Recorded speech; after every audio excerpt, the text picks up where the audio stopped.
depending on the practices you're doing and what energy needs to filter through, right? So we have these different, to go back a step, we have different bodies, and I don't know if we talked about this last week, so just tell me if we didn't, but if not, it's a good review. So we have our physical body, right, which is the food we eat and the muscles and so forth. So we have the breath body, and so that's how we breathe. And the breath is really what connects us to the spiritual world, because it bridges this kind of unseen force and pulls it into the physical body, right? So we're taking an element of something that we can't see and we're putting it in a 3D form that we can. So when we look at yoga, the Western world has really monopolized yoga from a commercial perspective, and so there's a lot of focus on fitting into the yoga pants and getting tight buns and so forth, which that's kind of a bonus of it. But the premise of yoga was actually to connect all of these different bodies together, right? And so the asana, the movement practice, was really just designed to get all the chaos and thoughts out of your head so that you could sit in meditation and connect with these other realms. And that was really the true intention of it, which is what I always thought was super cool and fun to explore. So the breath is that really important mechanism to get in there. And we also have our mind body, right? So that's where our thoughts exist, and a lot of our logical thoughts and so forth. But we also have our emotional kind of wisdom body, which is where we look at some of those subconscious beliefs, our intuition and so forth. And then we have what I call Atman, or our connection with God, source, universe, but being connected to some sort of power that's higher than yourself. So what happens is our energy generally flows from one of these other realms, and if we have issues or concerns or aches or pains, generally they will originate in our mental body or our emotional body or our breath body, and then the last place they usually generate is the physical body. Right? Not that we don't treat the physical body, we sure do, but we want to look at how they're connected, right?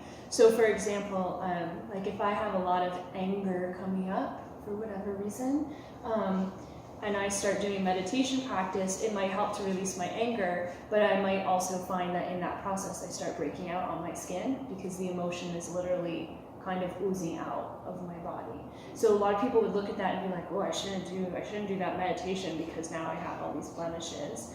But it's kind of that whole premise of natural health. When you look at it, is that there's a little bit of work, and it takes a little bit of pain to get better.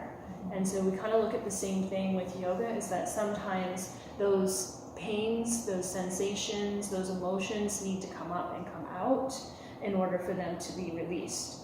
So when I started my yoga practice, it feels like a very long time ago, but I'm not that old, but it feels like a long time ago. I had a lot of issues with my body, and like neck pain and back pain, and x-rays to prove it all at the time. And the more that I did yoga, what I found is that the pain actually moved down in my body. So my neck pain started to release, but then my shoulders got worse. And then my shoulders got better, and then my mid-back got worse. And so I could actually see the pain and the sensation moving out of the body. And because I was on this chiropractic treatment care at the time, he was taking regular x-rays, like not a lot, but every few months, just to see the progress of that.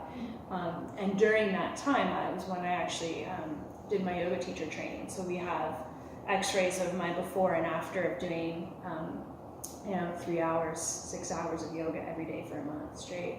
And my spine literally went back to normal after that month. Like it was, even I was like, can I get a copy of those? Because I don't quite believe it.